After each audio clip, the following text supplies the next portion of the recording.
So we'll start the meeting. So my name is Dr. Yi Ko. Today's session is that something I want to start a few months ago, but life happens, so it's only able to start now. The aim is that to cover some basic elements of managing people or patients that we see in everyday practice related to workers' compensation scheme. Or you can call that as occupational medicine. That would be the most common presentation under the occupational medicine that you will see or encounter as a general practice. That will also be the major chunk of many occupational physicians see in their clinic practice as well. So it is important that we have basic training, education, and more exposure to that area. Unfortunately, as a GP, there are too many or so many things you have to learn. So not everything can be covered within the time, even if if you're preparing for the exam, you have to get through the important topic first.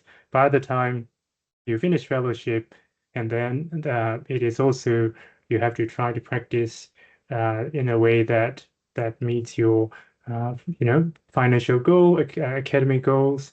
So sometimes you may not have enough time or space to study more into occupational medicine. So that's why I want to start with that. And this is fairly informal session. And what I would like is that I would like to start the process and want to get feedback on it or want to hear what sort of topics, issues that will find useful. The program or the videos that I have in mind is that I want to have a series of videos in particular to commercial driving license. So that's very important. Most of the work is done by general practitioner, and I do that as well as a registrar. So this is something we need to do it well. And it is quite hard to do that most of the time. People will give it to you at the end of your consult, and you have like 30 seconds left, and you have to decide what to do. So there is always time pressure for a GP. So before we start the talk, I want to start with the poll. Now, I had never tried that before, so bear with me. I don't know whether if you see that or not. Let's try that first. So if I start with the first question.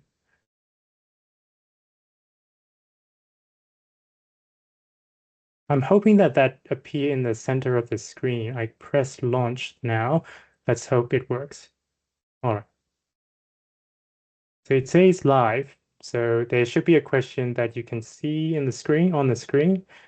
If you can answer yes, no, and press submit, please.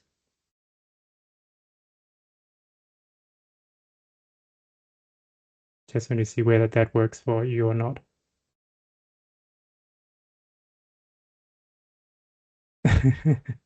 No.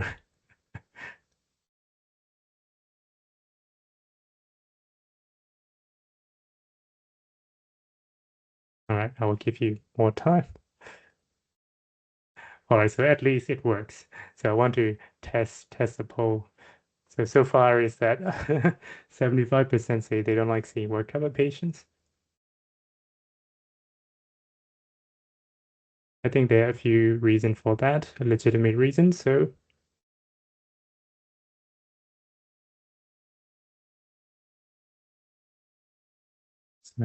that's all right.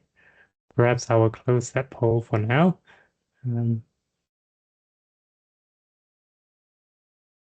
All right, come back to the talk. Oh, okay. It says something went wrong. Yep. Yeah. I'm not too sure how well the poll function works. All right, we'll try another poll later. So before we start, I want to cover about me so that you know who am I and what am I talking of. So I finished my AMC exam, I think in 2013 or 14 around, and then I went on to work as a HMO or the resident a few years, and then I did my rural GP training in Gilgandra, New South Wales, and I finished my training just before COVID. So after that, I practiced general practice for maybe 5, 6 years before I decided that I want to branch out into occupational medicine. And I'm currently doing a stage B training. So stage B is that the middle segment of the training. And we see a lot of our practice is that as a registrar, we are practicing as the same as any general practitioner. We work independently. We see the many WorkCover, work-related injuries. Many of them are also for the pre-placement medical assessment, or if it is for the health surveillance, things like silica, asbestos, these hazardous chemical. So legislatively, we need to do medical assessment for them. So that is most of the work I'm currently doing.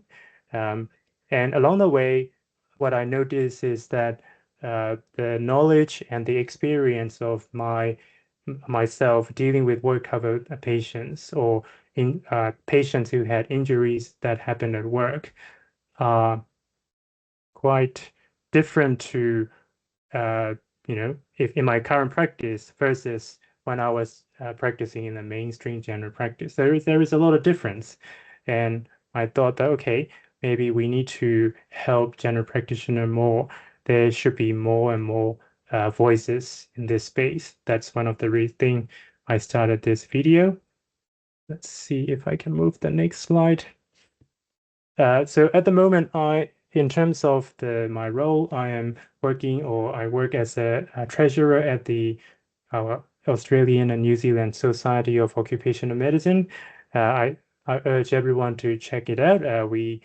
They provide most of the education and space in this space for the improving occupational medicine education.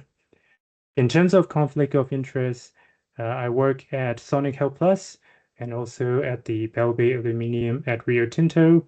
So these are my positions. And I also examiner, so which means that yeah, I can talk a lot about the exam techniques, practice, but I don't do anything with the paid programs and courses like that. In terms of reading, what do we need to read? So this is my current working reading list. So this is a level as a general practice registrar or general practitioner. If you want to read more about improve your knowledge, your skill, this is the basic books. If you're looking at only one book of them, I want you to read the green textbook. Let me see. Can I get this pointer? So this is the main book. It is Current Diagnostic and Treatment, 6th edition. It is from the United States context, but very much applicable to our day-to-day practice. And I also like this one. Oxford Handbook is very much concise and very practical. The others are more or less to read them once you had more basics covered. So the first part of the talk is that occupational history. Now, when do you need to take occupational history?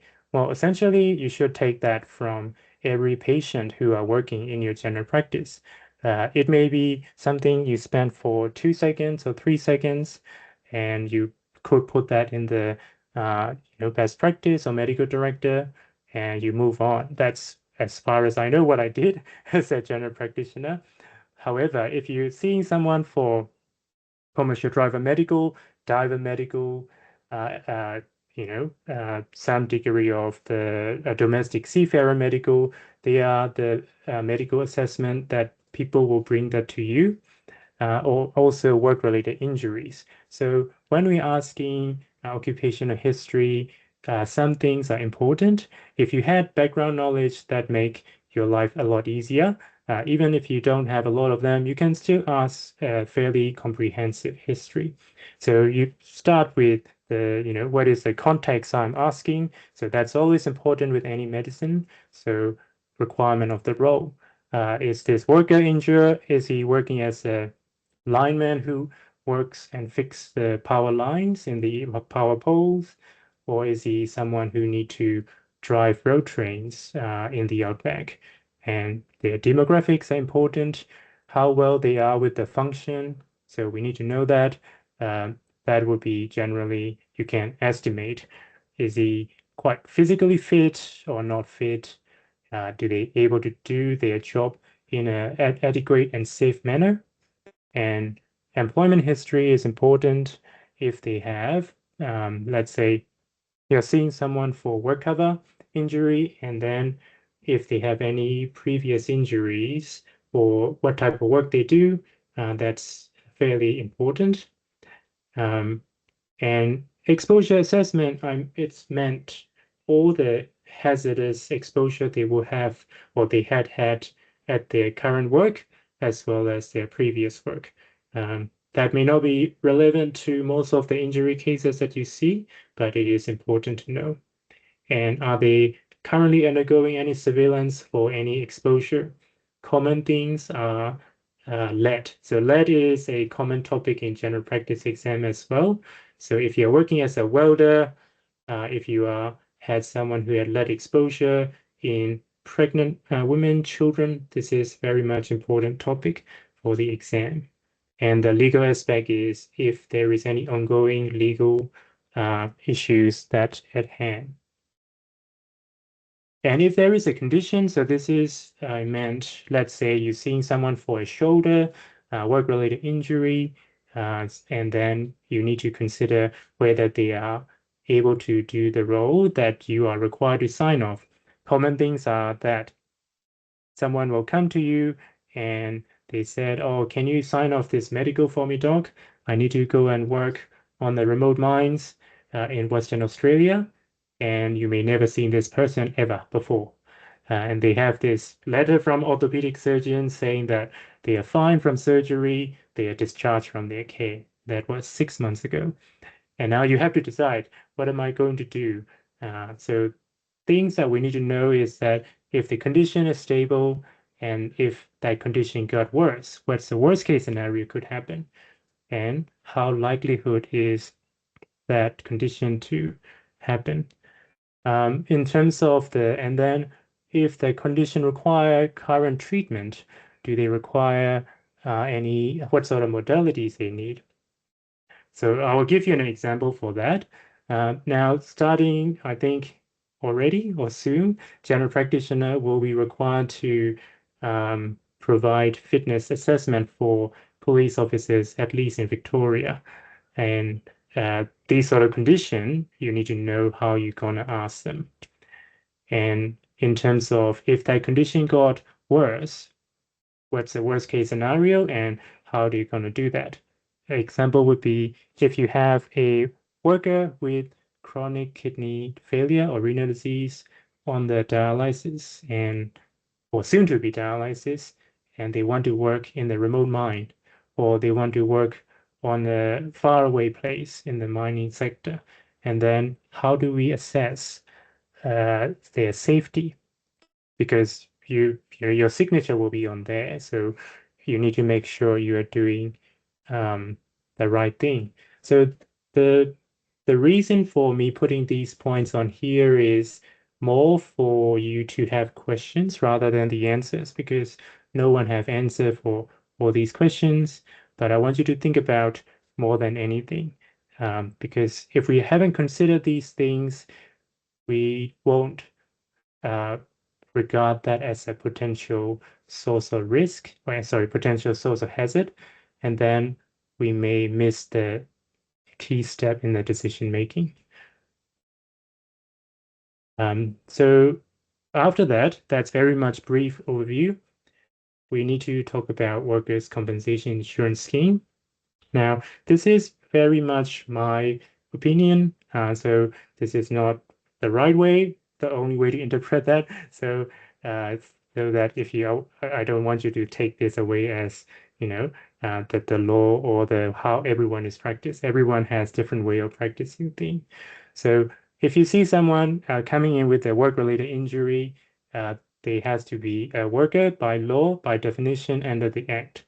And WorkCover is that no-fault scheme, which means that if a worker has an injury and that is work-related and that happened even due to their fault, they would still receive treatment. That's important thing. and workers are required to report that within 30 days from the injury so that it is reasonable. And then to be able to call that this is work-related, it has to be a significant contributing factor. Now, that's very important. Sometimes we don't know. We don't know whether work is a significant contributing factor. In that instance, you need to communicate that to the worker, employer, insurance agent, or whoever you are dealing with, so that that is clear for that. Because if it is not a significant contributing factor, they may not be eligible for treatment under WorkCover. And if you're seeing someone, you won't get paid for your work. So that's important. Now I put a line in there. This is from the law.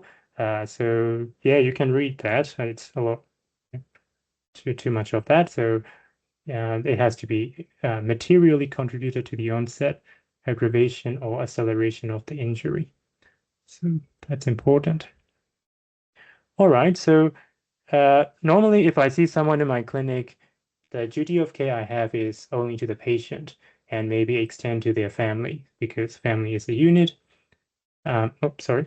However, when you're seeing people under the either TAC or work cover scheme, your professional courtesy extends beyond the patient. If you're only speaking to the patient, treating them, listening only to them for managing a work-related injury, you may not be getting the whole aspect of the picture or story. I'm not suggesting that people lie or omit information. Sometimes workers, they don't know everything about how things are happening in their workplace, and they will tell you their side of story. So it is important that we speak to everyone early on. So in my practice, what I usually do is that I ask their consent because consent is important. Can I speak to your manager or supervisor? That's after the first appointment. And then once they get the claim process going, and then you can also speak to the insurance agent or rehabilitation provider. So having everyone on the same communication zone is important. Sorry, I'm just admitting someone. So that if there is no miscommunication, for doing that, case conferences are very useful. You can call them if you think that should be a group discussions about thing. And if you are managing all by yourself, that's very tiring. So there are resources available, rehabilitation coordinator and insurance agent are the resources you can use, and they can help you to speed up the administrative process so that you can focus on the clinical care that we know how to do it well. So that's important. And that's something I learned. Unfortunately, it took me 6 years to know that I can do that or I should do that. So, I wish I had known that when I was a registrar. Now, if you see me, if you see me in your clinic and I came to you with saying that I had carpal tunnel syndrome or wrist pain, for example, and you have to think about, okay, is it due to my work? How do you know? So there is a framework we think about. Now, this framework is something I use, and everyone has different frameworks to work with. So you can follow as I do. Now, this is not perfect, but it works for me. So that's why I'm sharing this. The first thing I have to consider, or anyone should consider, is that establishing the diagnosis. Um, the the clinical practice is that in WorkCover or any other legal medicine, the precision of the management or diagnosis is very important. There are so many times we had seen the certificate of capacity, people saying low back pain, and that has been there for 2 years. So low back pain is a symptom. We also know that depression or anxiety writing in there could be a symptom or it could be a diagnosis. You know what you mean, but it might be accurate for you, but it is a legal document. So when you are writing it down, you have to write precise diagnosis. To get to precise diagnosis, you also have to diagnose to get to there accurately, which means that the quality of medicine, we require a certain standard of quality to reach there. And you also have to consider what are the differential diagnoses. Is it something else, or is it work-related or not related? So that's important to consider.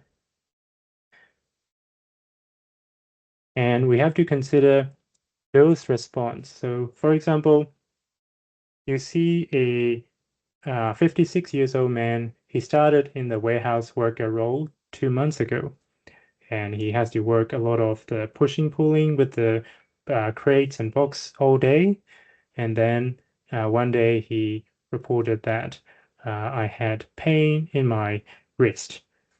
And you think about, okay, how long have you been working this role? And that they may say, oh, I work 1 day a week and 8 hours. And then you thought, okay, that's slightly less likely that if you had 6 days to recover and you had 1 day of exposure. If you compare that example with another one who works the same job for 20 years and then they have pain in the same place.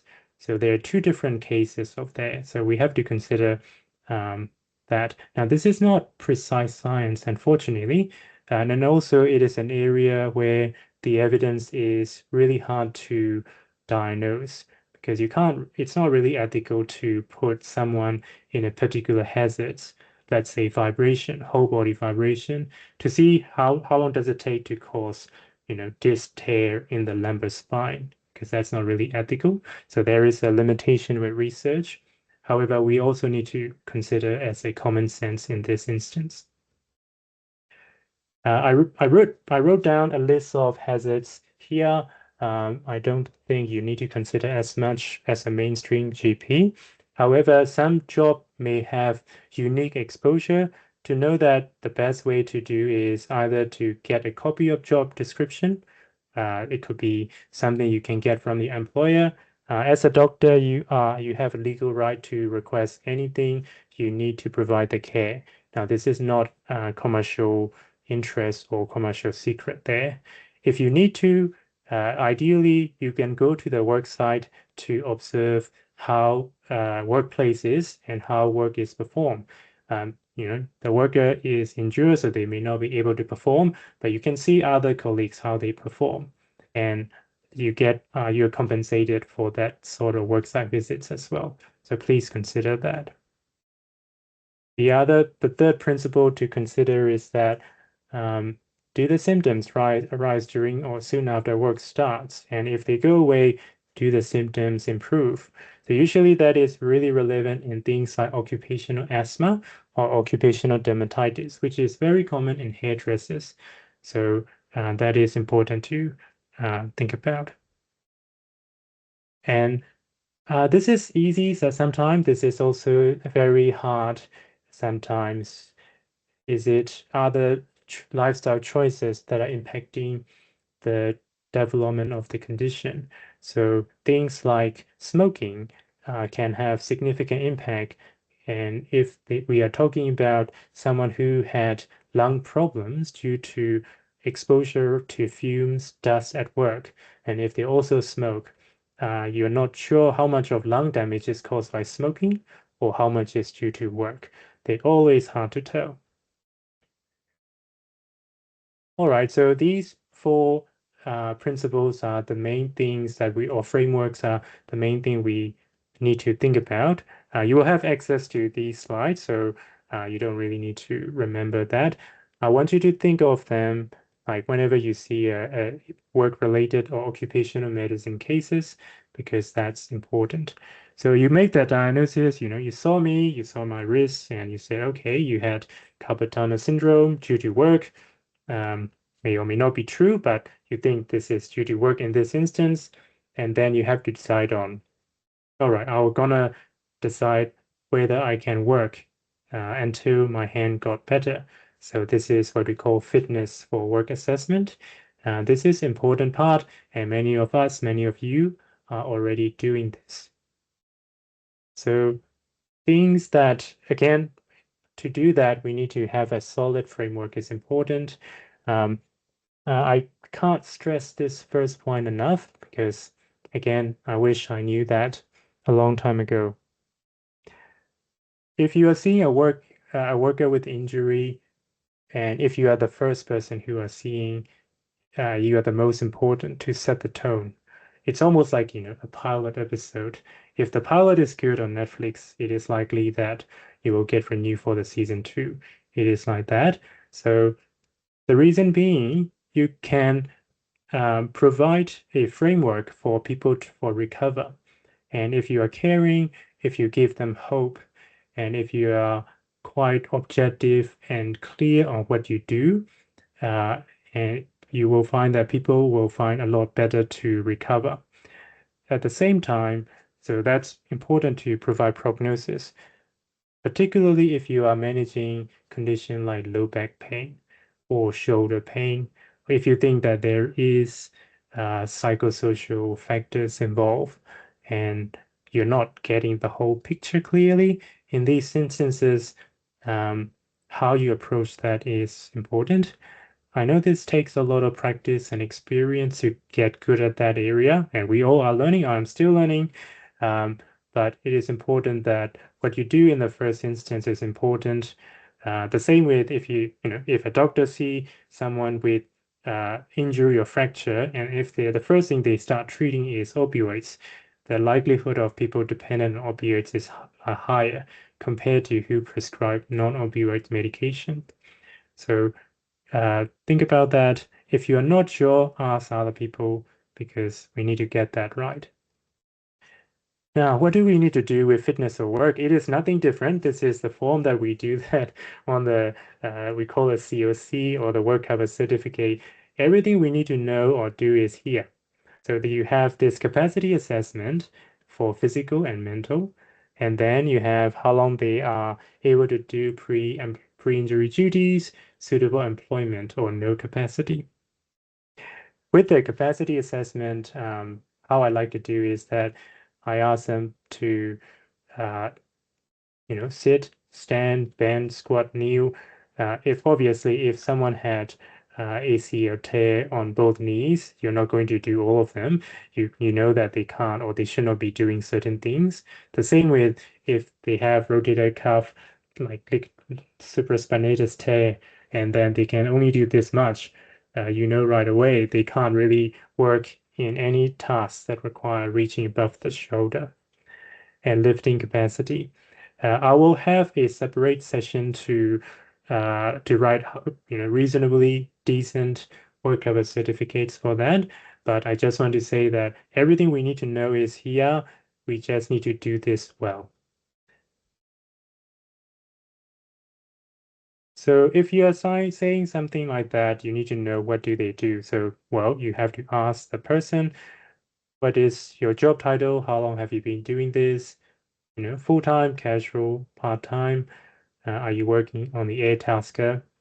And what sort of, when you know the title, you ask what sort of hazards, what sort of tasks they have to do. So they may say, hey, I drive trucks. Well, people rarely drive trucks only. They also do other things. So you need to ask, other than driving trucks, what do you need to do? Or you have to carry the materials, boxes, crates, and I have to deliver around the town. So that sort of thing. And and also safety critical component. Safety critical means that a task that if that person fails, or if the person lost consciousness, or if there is some lapse of concentration, there is catastrophic consequences. Things like a train driver, a plane pilot. The thing is that some of the works people do can have safety critical component. They may not do that all the time. For example, people who work on the elevator platforms with cranes, if you're working on top with anything heavy or dangerous, that is very important for the safety. They may not do that majority of the time, but they may still have that. You won't know that. People are not going to tell you right away. You have to ask them. if you know that if they can't do that, you have to write a comment on what they can or they cannot do on the certificate. How do we know these components? Speak with the worker, speak with the supervisor. It is straightforward. Unfortunately, that takes a lot of time, so you need to set aside adequate time to do the job well. And we can review the job description, job dictionary, and we can do work site visit. We can also observe when they are doing the job.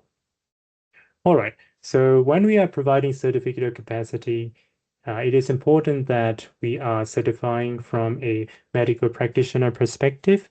So we are not certifying from human resource manager perspective. So we say you have shoulder dislocation or shoulder bursitis, and for that, you can't do anything that require your arm to be above your shoulder height. That's easy. The worker may tell you, or the supervisor will tell you, oh, our job, our employment business do not have any other suitable duties that they can perform, without using shoulder arm above the shoulders. In that instance, sometimes doctors may choose to give them, well, there is no job capacity in the work, and then they may choose to give like no work capacity on the certificate.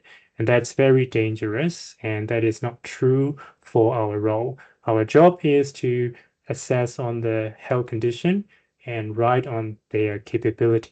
That's it. Please stay our lane, and that make your job a lot easier. Which means that most of your WorkCover certificates should not have not fit or unfit. So that's very important. Unless someone had a head injury and they need observation at home or they should not be moving, that's fine. Or if they have significant pain, they can't even move the whole body. Let's say, recovering from hip surgery yesterday. So that's absolutely appropriate. But other than that, many of the conditions that you will see more than 98% of the time, you should not be taking unfit. If you do that, it should not be more than 1 or 2 days. Anything beyond that is it's not good because that's not what we are supposed to do. The reason we don't want that is that we find that if we encourage workers to be return to work because work is quite beneficial for their many aspects of health, including financial aspect. So the more we are proactive working towards with allied health physios, occupational therapists, and the more people are retain in the work. So someone is working and that has significant social economic impact to their family and their social circles. So the research had done, if someone doesn't work for 6 months for whatever reason, their chance of ever returning to workplace is about 50%. And that's quite bad statistic. So please careful. Now, you can email me or you can contact me if you're not sure whether you should apply this principle or not. But we want to encourage every GP registrar to feel empowered to say that even if you had one shoulder is not good, you have other 3 limbs are still good, so you can work. So that's important. All right. This is most of what I wish to cover in this section or webinar. And there are a few other things little things I can't really put in anywhere else. So I want to go through that as well. The first thing is that now this is to repeat the previous point I made here.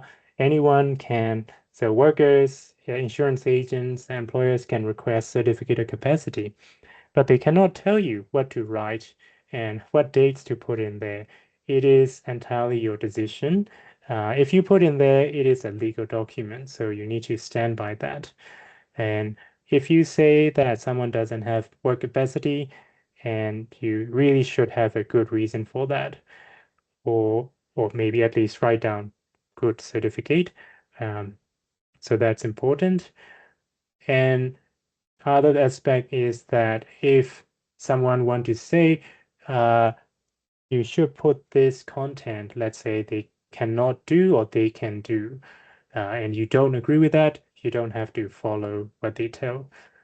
And also, if other doctors or specialists are telling you that you should write this way, and if you don't believe that, you also don't have to follow what they tell you. So it has to be your decision and your document alone. As long as it is you are the one who are signing that off. Second aspect is that we do not determine if who is at fault of a certain injury or event. Even that is mostly done by the insurer, the statutory authorities.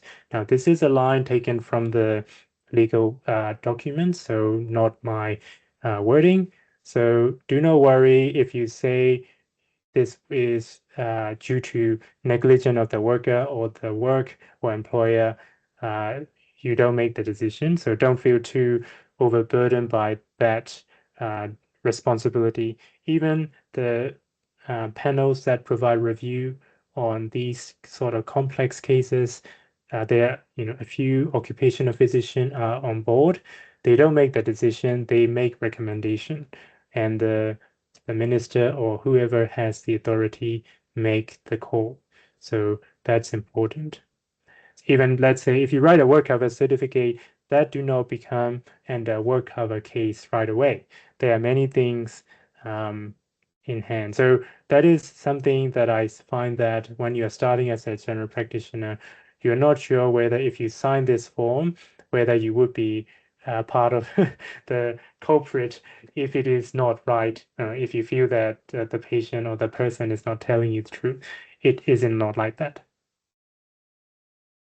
Uh, Medical legally speaking, you should get consent from the person every time you are sharing with a third party, and that consent has to be writing. So even if I receive a medical record request from the insurance, and I usually get consent from the patient or the worker in writing before I release every report. And please engage with the other people along the way. That will make your life super easy compared to you managing everything by yourself. You don't have to, please. Now, this is good medicine. This is not unique to WorkCover. You need to diagnose, accurately. If you are not sure, get help. But please document what it is there. And also, um, it has to be a medically valid diagnosis. Sometimes there are certain conditions that may not be clearly diagnosed. For example, unexplained vague symptoms. Um, and then you can still say as accurate as you can, but there always be some, has to be honest and open. Now, if you're writing a certificate and there are other conditions that are affecting the person, please do not write everything, only the work-related conditions that are compensable on the certificate. And if a worker has injury, work multiple injuries on the multiple dates, they require multiple case number and multiple certificates for that. For example, someone like I sprained my knee at work and I have a WorkCover case. 2 weeks later, I tripped and I dislocated my thumb, and then that would be a different certificate.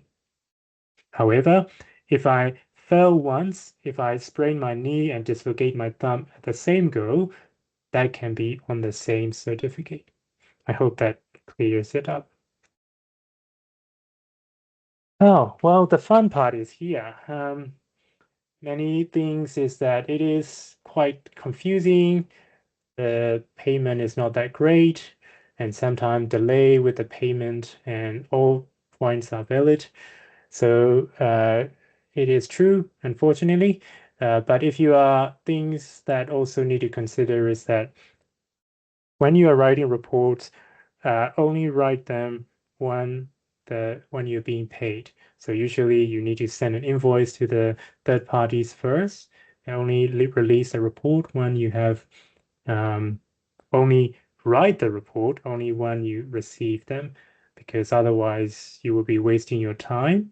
And also have now this is important that able to say no and able to set your own boundaries is is a good way to have a sustainable work-life balance as a general practitioner that will make your life so much easier. And most of the time, that means you need to be able to say no more often. However, here in this space, like unlike the normal general practice where most of the work is paid by Medicare, here the insurance also pay, but they can be slow. That's something we need to be accepted.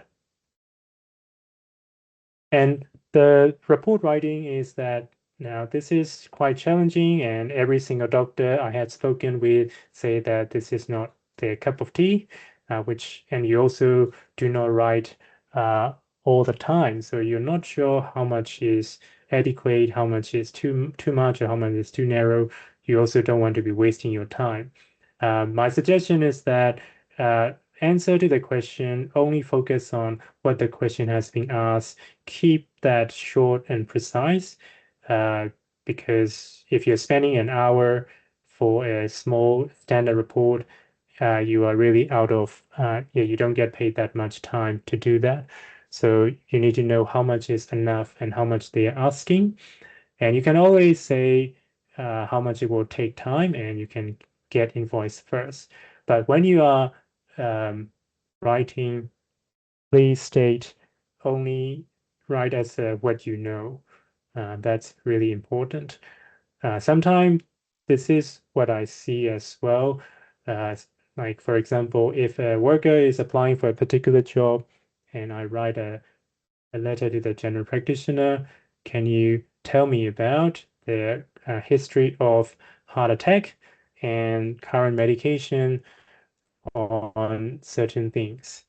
And the letter that I get may be usually around this person is stable and they can do the job, not answering what I ask of them. So it is important that what the question is asking and stick to the question. That will make your life very easy and less stressful as well.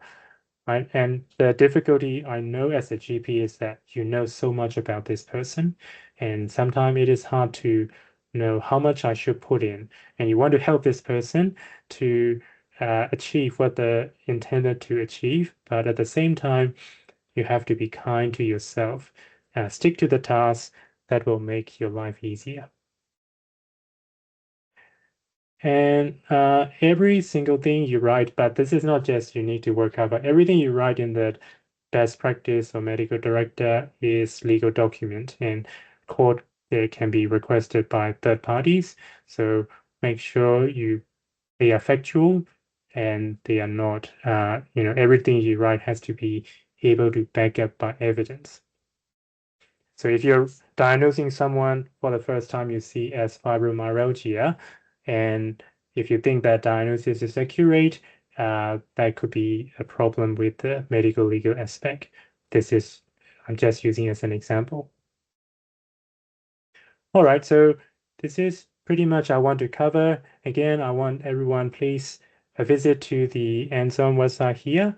And we want to create a space where general practitioner, nurses, allied health, we all can work together to get good outcomes for workers and people who are working in the space. Many people think that this organization is only for occupational physician. It is not true. Many of the members are general practitioners as well. So please have a look. Now, this is my contact details before we get to Q&A session. And you can email me if you have any questions. Some of you know me personally, so the QR code is to my LinkedIn profile. You can message me on there as well. I'm fairly responsive with emails unless I'm doing exams myself. So please reach out to me if you have any question. I don't have any specific restriction around that. So I'm gonna stop. I will leave the screen for now. Now, with this is, as I said, the first of the things I want to see how is the interest among the community. And I know this is really broad topic, and I can't possibly make a useful talk within half an hour speech, but my intention is that I want you to have more question. Even if you agreed or if you don't agree, I want you to ask more question. And after that, if you feel like you have to ask more question, then I think my intentions are achieved for today. All right.